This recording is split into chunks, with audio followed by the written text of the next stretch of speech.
guys! So, welcome back to another video. So, this time, February favorites video. Last month kasi, plano ko gumawa sana ng monthly favorites, pero hindi nga ako nakagawa nitong January. Sorry sa dumi dito sa sa damit ko. May tumhapon kasi kanina. So, last month, hindi kasi ako nakagawa ng favorites video. Promise ko sana sa sarili ko na monthly gagawa ako ng favorites video.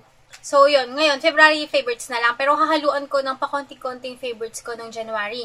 So, yun. Basta isasama ko na lang yung mga naging favorites ko mula January hanggang February. So, sa makeup, yung mga naging favorite ko ay ito. Itong MAC na Lady Danger. So, yun. Kung napansin nyo, talaga siya, parang madalas ko siyang gamitin. Kasi mahilig ako sa mga red-orange, tsaka yung mga bright red na lipstick. So, yun. Super pigmented siya, tsaka yun. Ang ganda niya. Nabili ko to sa MAC Boutique sa may Eastwood Mall for 1,000 pesos. So, and then itong Matte in Detail, itong dalawang shade na to, nabili ko to sa Cosmetics Unlimited na website for 900 pesos, 7 pieces na siya. Naka-promo kasi siya. Ang shade nito ay Nash and Asia. So, ito siya. Ito, parang mas bright to ng konti dito sa MAC na Lady Danger, pero halos pare silang dalawa. Gusto ko kasi mga bright red na lipstick. Ito, coral pink, parang super light pink na coral pink. Ang ganda, para siyang matte version ng Maybelline Angel Rose. Ang ganda niya. As in, ito silang dalawa. Yes, super favorite ko. Tsaka yung formula nitong matte lipstick na to, kiss proof siya, pero hindi siya magaspang sa lips. Very comparable siya sa Lime Crime. So, biruin mo yung Lime Crime is 1,000 pesos. Ito, ang original price nito is 200 plus pesos. Saan ka pa, diba? Dito ka na. Sa 200 plus pesos mo, siguro makakabili ka ng 4 or 5 na lipstick compare sa Lime Crime, isa lang yung mabibili mo. Pero syempre yung Lime Crime maganda rin talaga. Pero ito, yun. Pwede na to. Kung blush, hanggang ngayon, favorite ko pa rin tong Max Factor na Cream Puff Blush. Kung napansin nyo, ito siya. Kung napansin nyo, madalas ko tong gamitin sa mga makeup tutorial ko. Ayan o. Ito na siya. As in, sobrang ang pangit na niya. Kasi nabasag ko to, tapos binuo ko lang siya ulit using alcohol. Ang ganda niya, promise. Ang ganda niya, parang kapag yung skin mo, ito siya, ito. Kapag yung skin mo, ito, nakikita ba?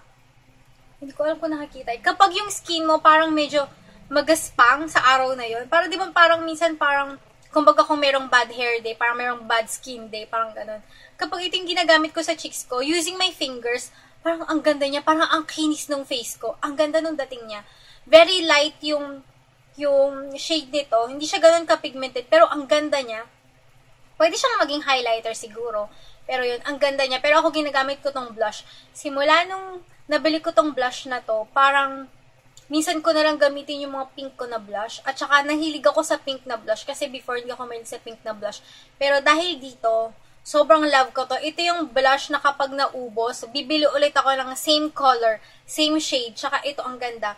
This is for 675 pesos. Sa Max Factor, sa SM ko to nabili. Although, medyo pricey siya, 675 for a single blush. Pero, para sa akin na, worth it yung pera ko. As in, sobrang favorite ko tong blush na ito.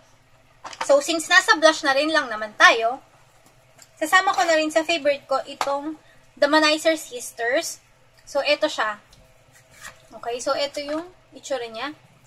Meron siyang malaking mirror. So, ang favorite ko dito, tatakpan ko yung mirror. Ang favorite ko, okay, so yun. So, ang favorite ko dito ay itong,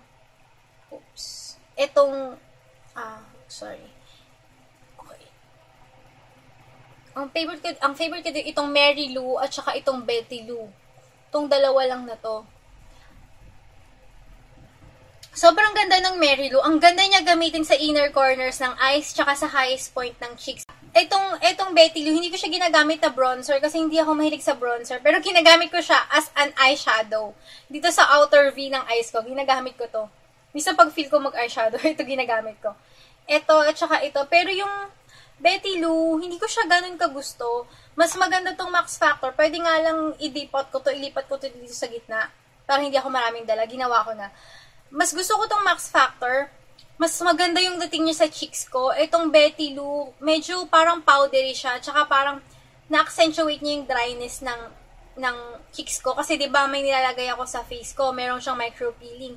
Ito parang medyo na-accentuate niya. Siguro kung good skin day ka nga, ng araw na yun, pwede mo itong magamit. Although maganda naman to, may mga gold na shimmer, pero mas gusto ko pa rin tong Max Factor kumpara sa Betty Lou. Mas gusto ko tong Max Factor, promise, as a blush. So, yun. Itong favorite ko sa dalawa, Cindy Lou. Sorry ha. Mas gusto ko tong Max Factor kaysa sa Cindy Lou. So, ang favorite ko dito tong dalawa, si Betty Lou at saka si Mary Lou. So, yun. So, halos everyday ko tong ginagamit. Hindi ko na to tinatanggal sa sa makeup kit ko, sa bag ko.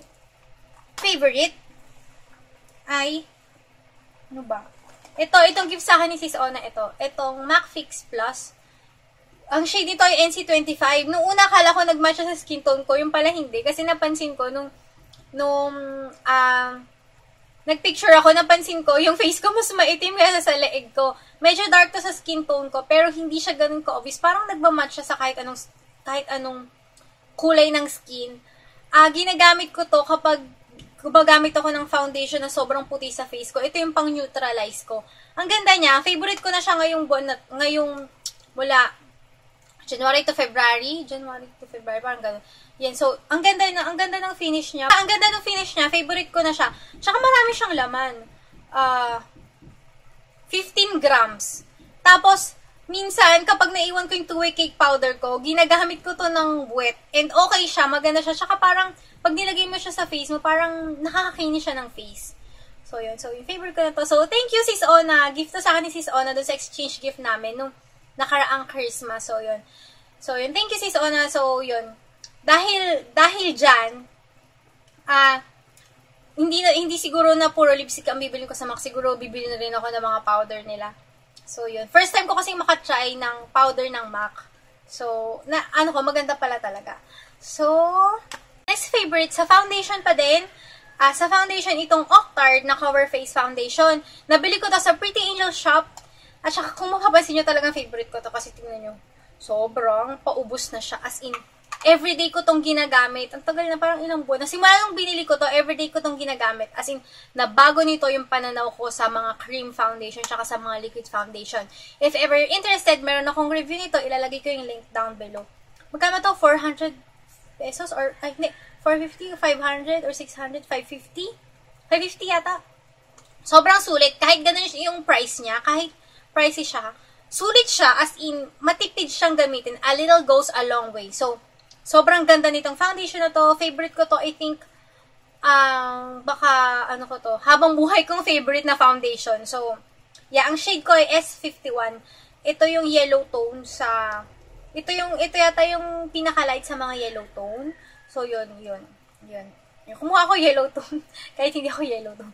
So, yeah. Maganda kasi siya, promise. Na, favorite ko, kung napansin nyo itong Shawil Perfect Powder. Nasira! Nabagsak ko siya. Ito siya. Halos, simula nung nabili ko to, everyday ko tong ginagamit, pero parang hindi siya nababawasan. Ayun, no? Ganun. Ang ganda niya, cool tone yung pagka-brown niya. Ang shade nito ay 003. Nagka-create lang siya ng depths and shadows sa aking face, pero hindi nagmumukhang maitim yung face ko. Hindi ako yung nagmumukhang brown, ganun. Ang ganda niyang pang-contour. Ginamit ko to pang-contour sa nose ko, sa sa eyes ko, dito sa aking cheekbone, ginagamit ko to. Pero, ang ganda nung dating niya, sobrang ganda, nakaka-contour talaga siya. Shadow lang yung kinikreate niya, hindi kanya bibigay ng face na madungis.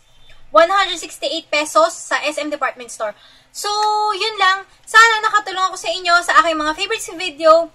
If ever, para sa mga nag-request ng video sa akin na sobrang tagal na, mga 1 year ago, 2 months ago, 1 month ago, 1 week ago, lahat ng yon, pasensya na kayo, hindi ko talaga magawa kasi sobrang busy ko. Hindi ko alam kung paano ko siya gagawin. Lahat.